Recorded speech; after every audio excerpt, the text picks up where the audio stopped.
बिस्मिल्लाहिर्रहमानिर्रहीम। अस्सलाम वालेकुम। Welcome to my YouTube channel English literature. आज जो मेरा टॉपिक है वो क्लासिफिकेशन बाय स्ट्रक्चर है। मेरी पिछली वीडियो में मैंने क्लासिफिकेशन बाय पर्पस सेंटेंसेस की आपको एक्सप्लेन की। आज जो मेरा टॉपिक है वो सेंटेंसेस के स्ट्रक्चर पे बेस्ड है कि सेंटेंस किस तरह के स्ट्रक्चर में पाया जाता है। आगे इसकी 4 एग्ज़ाम्पल्स हैं जिसमें हम पढ़ते हैं। सबसे पहले simple sentence, the second is compound sentence, complex sentence, compound, complex, और इसको मल्टीपल सेंटेंसेस भी कहा जाता है। सबसे पहले हम बात करेंगे सिंपल सेंटेंस की। सिंपल सेंटेंस क्या होता है? सिंपल सेंटेंस अपने नाम से ही वाज़ा है एक ऐसा सेंटेंस जो कि सिंपल हो, जिसमें एक वर्ब और एक जो है सब्जेक्ट पाया जाए, एक सब्जेक्ट और एक वर्ब पाया जाए, और जो है इसमें एक इंडिपेंडेंट क्लॉज, जिस सेंटेंस में एक इंडिपेंडेंट क्लॉज पाई जाए वो सिंपल सेंटेंस होता है। ठीक है, जिसमें कोई सबऑर्डिनेट क्लॉज ना हो। सबऑर्डिनेट क्लॉज उसे कहते हैं जो क्लॉज किसी क्लॉज पे डिपेंड हो। Okay, that is the subordinate clause. A simple sentence contains a subject. इसमें एक सब्जेक्ट होता है। सब्जेक्ट क्या होता है? अ पर्सन और thing performing an action, and a predicate. Predicate क्या होता है? अ वर्ब और verbal phrase. Predicate verbal phrase भी हो सकती है, एक वर्ब भी हो सकती है। That describes the action and expresses a complete thought. Complete thought हमने पढ़ा था सेंटेंस की, जो है वो डेफिनेशन ही यही है कि जो एक सेंटेंस आपको कंप्लीट सेंस और कंप्लीट थाट दे रहा हो वो सेंटेंस कहलाता है। एक ऐसा सेंटेंस जिसमें एक इंडिपेंडेंट क्लॉज पाई जाए, कोई सबऑर्डिनेट क्लॉज ना हो, that is the simple sentence. इसके कुछ एग्जांपल्स देख लेते हैं हम लोग। The house caught fire. इसमें सब्जेक्ट है, इसमें वर्ब है। ठीक है, अगर हम सब्जेक्ट और प्रेडिकेट की बात करें, the house is the subject and the caught fire is the predicate. We subject, played cricket is the verb phrase. ठीक है, हम इसको प्रेडिकेट भी कह सकते हैं। और I wrote my first novel last year. Next हम बात करते हैं कंपाउंड सेंटेंस की। कंपाउंड सेंटेंस अपने नाम से वाज़ेह है कि दो या दो से ज़्यादा सेंटेंसेस का मजमुआ। मतलब कि a sentence, compound sentence has 2 और मोर इंडिपेंडेंट क्लॉजेज। इसमें भी 2 इंडिपेंडेंट क्लॉजेज पाई जाती हैं, बट इसमें कोई सबऑर्डिनेट क्लॉज नहीं पाई जाती सिंपल सेंटेंस की तरह। Okay, 2 independent clauses. कंपाउंड मतलब 2 या 2 से ज़्यादा इंडिपेंडेंट क्लॉजेज। बात करते हैं आगे हम।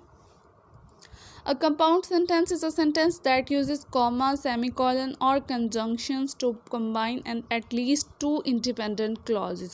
2 independent clauses को जोड़ने के लिए comma, semicolon, conjunctions जो हैं वो यूज़ किए जाते हैं।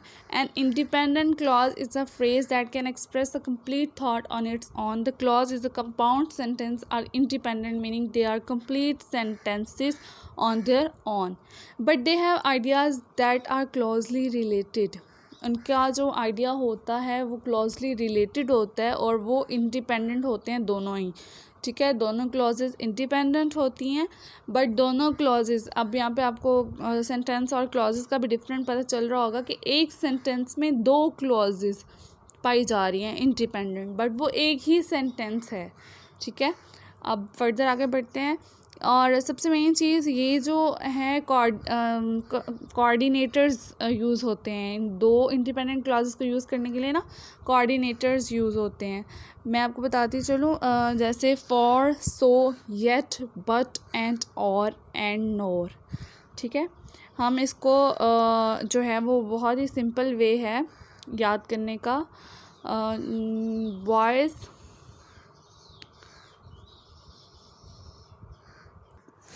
या फैन वॉइस, यानी फ़ैन मतलब फॉर, ए से जो है वो स्टार्ट होता है एंड, और नोर, एन से नोर, फैन, और बॉयज़, बी से बट, ओ से जो है वो और वाई से येट, और एस के साथ सो ये बहुत इजी मेथड है आपको कोऑर्डिनेटर्स याद करने का। और कंपाउंड सेंटेंस में कोऑर्डिनेटर्स लाजमी यूज़ होते हैं। जब भी आप इसकी डेफिनेशन लिखें तो नीचे मेंशन करें कि दो इंडिपेंडेंट क्लॉजेस को जोड़ने के लिए हमें कोऑर्डिनेटर्स की ज़रूरत होती है।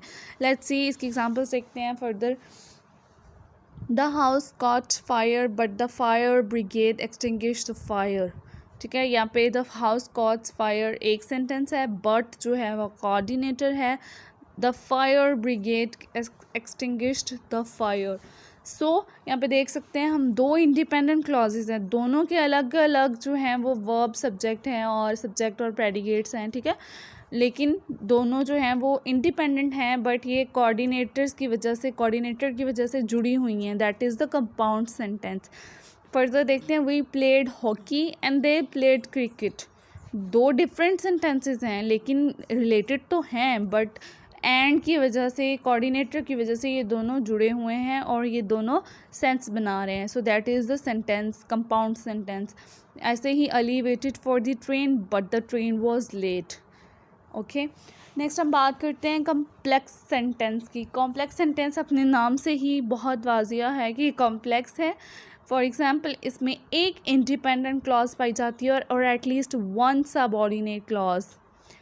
हमने पहले पढ़ा कि सिंपल में भी कोई सबऑर्डिनेट नहीं होती और कंपाउंड में भी कोई सबऑर्डिनेट क्लॉज नहीं होती, लेकिन कॉम्प्लेक्स सेंटेंस में सबऑर्डिनेट क्लॉज होती है।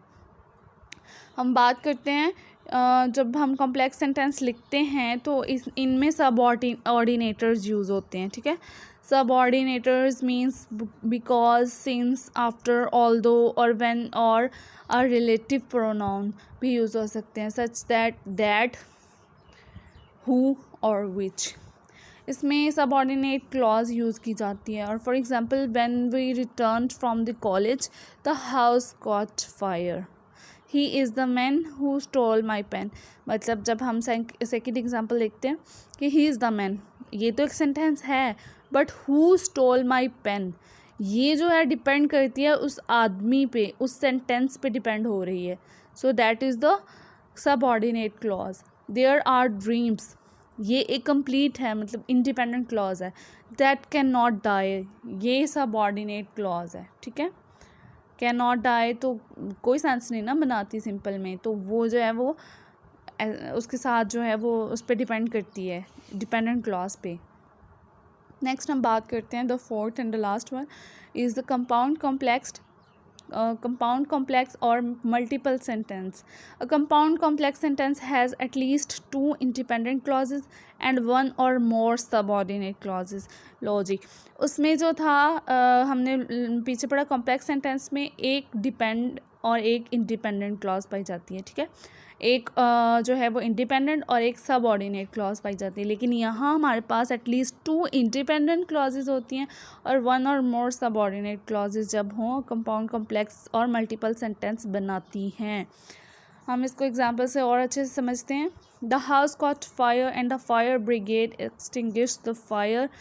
ये दो जो हैं वो हमारे पास इंडिपेंडेंट क्लॉजेज हैं, वाज़े पता चल रहा है। The house caught fire is the simple sentence, the fire brigade extinguished the fire is the simple sentence. But both जब इसमें एंड यूज़ हो गया तो that is the compound sentence. लेकिन जब इसमें एक और सबऑर्डिनेट क्लॉज यूज़ हो जाएगी, before it caused any damage, ये सबऑर्डिनेट है बिकॉज ये बेस करती है पिछली दो कॉजेज़ पे। ठीक है, तो ये हमारे पास कंपाउंड, कॉम्प्लेक्स या मल्टीपल सेंटेंसेस का जो है वो एग्जांपल है। नेक्स्ट हम बात करते हैं दूसरी एग्जांपल की तरफ। I went to my village and met my old friends who reminded me my childhood. I went to my village is a simple sentence and coordinator. Met my old friends, that is also the independent clause. I met my old friends is the independent clause ना. Then who reminded me my childhood, ये जो है ये subordinate clause है और दोनों पे based करती है। Then the third example is life is a race and we are runners, which most of us understand, जिसमें which most of us understand is a subordinate clause. Okay ji, thank you, Allah Hafiz, thanks for watching the video. If you like it, please do like, subscribe my channel. ये मेरे channel का link है और please इसे share कीजिएगा। अल्लाह हाफ़िज़।